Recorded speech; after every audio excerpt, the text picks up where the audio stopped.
Latoya, Hey, what's going on? I'm home. You look amazing, first and foremost. Can I say that? Thank you so much. Did you get some sleep? Little bit? Little bit? Oh, I had the best sleep last night that I've had in weeks. It was so good to get some good REM sleep, that deep sleep. Yeah. I missed that. I've got two kids under four, so one day I'll get that again. Latoya from Big Brother Canada, it's going to be a pleasure to talk to you. Wild night and a wild week of Big Brother. Like, wow. Yeah. Crazy. Did you suspect the blind side at all? I did, early when I got put on the block after, the boys going and advocating for me and trying to get Vic to pull me off. And even from me talking to Vic, I was like, there is too many reasons why I'm on the block as opposed to one reason why you have keep her on the block. You're a super fan. You want to make a big move. And I was already getting the feeling that she was really threatened by me from really day one. She wanted to be in an alliance with me and I didn't reciprocate that energy back to her. And I just think she saw me as a threat and wanted to take me out so she could basically be number one with those guys. Do you give her props for that move? In terms of game move, like, okay, check, you got me. You know what I mean? Like, I give her props for the game move because I won't take it away from her. She is a strong player. However, the way that she did it to me is not okay. It's a little disgusting in my opinion. Throwing out your family's name and swearing on your family and stuff. I think there's boundaries for me, and I understand that everybody's gonna lie in the game and be deceitful, but for me, I think she took it way too far. And that's the part of the game that I didn't like. That's the part of her game that I didn't like. Like, there's a clear division in this house this season. It's got to be sometimes tough to navigate. Like, we're watching from the couch like, oh, I wonder what's going to happen. You're playing the game. How do you keep a cool head and navigate through the game without how do you do that as a player and a house guest? How? With all this clear division, this side, that side. Yeah, because you know what? You have to stay grounded. You have to keep reminding yourself that this is just a game. And I have a great life outside of this game. And I have to stay in touch with reality that I have a family, I have friends, I have a career that, I'm more than this game. And I have something to look forward to, after this game is over. And I just have to play the best that I can and just leave it all on the table and walk away with the results of my game. What an opportunity getting to play Big Brother Canada, first of all. Like, there's a lot of people try to play, and you got to be in that house and rock it this season. I know. It was the best experience ever. I don't think anything I could have done would have prepared me for this experience. It is unlike anything I've ever done. It was so challenging. It was so much fun.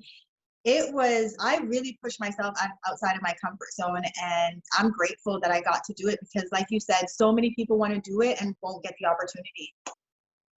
What do you think in terms of game you could have done so we were not talking this soon? You know what I mean? Like, what could you have done differently, if anything, now that you've thought about it?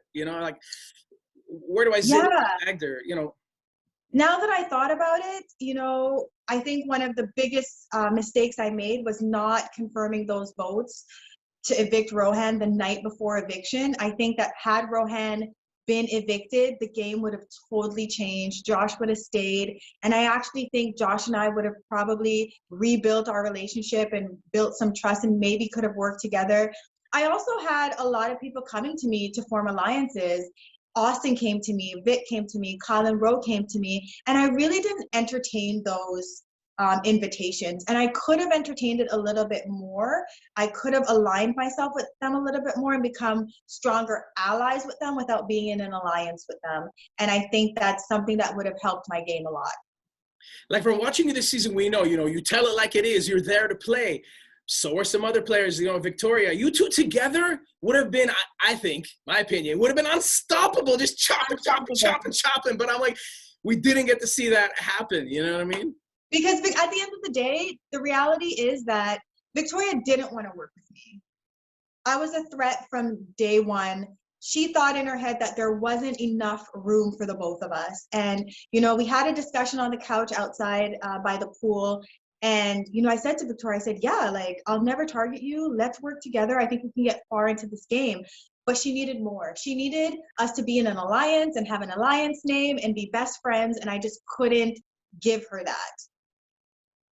But Now, yeah, you're absolutely right. We could have gone so far together, but it that's was the a thing. competition. Yeah. For those who are confused, it exactly went down. We touched on this just a couple of seconds ago, but the whole, hey, let's do this flip and let's get, Roe out and whatnot. First of all, were they scared why that didn't happen when you're trying to talk to them and why that didn't happen? And take us back to that half hour before eviction. Why didn't it go down? It was like, ooh, what's that? And then nothing. Like, It didn't go down because I think people felt that, you know, Ty, Jen, and myself, that we were like running the show. People didn't want to be dictated to. They saw us as a powerhouse, and it was just too last minute, and it was kind of coming off sketchy. We had decided the night before that whatever decision we made that night, we were going to stick to that decision, and we weren't going to come back the next morning with any kind of talks about a flip. But it just wasn't sitting right with me. I was just like, man, like, we're making the wrong move here. Like, we got to try. Like, should we try one last time? And I thought because Tina was in my alliance that she would agree and she would be on board, but she wasn't. And it was so hectic trying to convince everybody to just do this vote. Like, our cover got blown. It ripped the house apart. The line was definitely drawn that night. And that's a part of the reason why I'm sitting here as well. now, another thing we have to mention while I have you on here, Kyle and Rose start going off on Kiefer. You hear this and you're like, hang on a second. You walk in there and you're like, listen, guys, you need to back off. And that showed a lot of heart standing up for him. And I have reason to believe, and I feel that even in real life outside of this house, you would be one to do that too. Am I right? Because, I mean, sometimes you have to speak your mind and be like, hang on a second. This is not right what you guys are doing to this guy. I'm definitely that person. I cannot sit back and watch somebody get ambushed. I speak up for people when I see something that I disagree with, or something that is wrong, or something that is hurtful. Prior to Kiefer being in that pantry with those boys, he was confiding in me, telling me how much he misses his family and his friends, and he was having a difficult time because he wasn't in a good position in the game at that time. So I knew what his emotional state was, and then to walk into the pantry and see that confrontation, automatically I just went in protective mode. Right. And I just wanted to go in there and just put a stop to it. Yeah. And I watched it and went, you know what? Me personally, if it was me, I would have wanted to do the same thing, because you do it in real life. You got to do it in the house too. You got to be real this way, that way. You know what I mean? Right. Right. So Jedson decides not to use the POV, right? So what runs through your mind at that exact moment in time? Are you calm at that time, or going, anything can happen? Like, what goes through your mind at that point? Last night. I knew the second that Victoria said that she will put up Ty if he pulls me down, that he was not going to use that veto. I'm not an idiot. I know that Ty is Jed's number one. I know that Jed is Ty's number one. And I know that, if there was a final three and those guys could pick, they would pick each other. So I knew that people view them as a threat in this game. And so did I.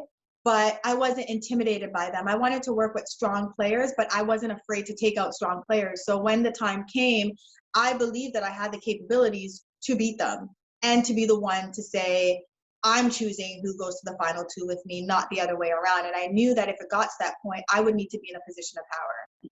So we talked about it before, the ceremony, and I just knew he wasn't going to use it. And I understand why he did. He made the best decision that he thought anyways, for his game. However, the best decision for his game is to have me in the game.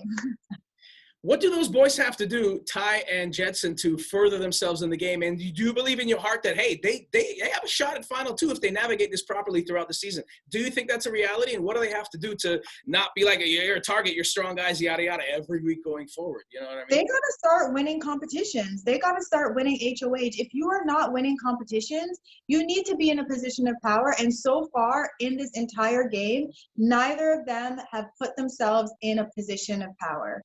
So they are always going to be a target because of their physical appearance and how they look. And socially, they have a good social game as well. So they need to start winning some games, and they need to start aligning with themselves with people that are in positions of power. If you right now at this moment could whisper to anybody that's still in that house, Latoya, who do you say, blank is public enemy number one, they got to go next, and why? I think I would whisper to Kiefer. Okay. What would you tell him? Who has to go? Because I believe that The reason why I would whisper to Kiefer is because Kiefer and I, we built a pretty good personal and emotional relationship.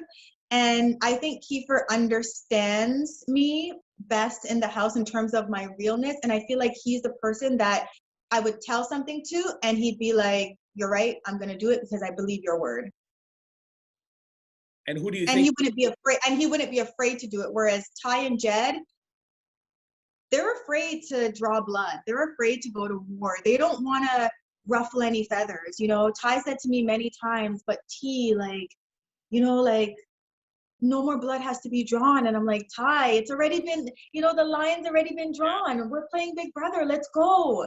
So who needs to go next, just to be clear? If you could whisper it to Kiefer, hey, this person, you got to come on. If I could whisper into Kiefer's ear, who needs to go next? I would say Kyle, Ro, or Vic.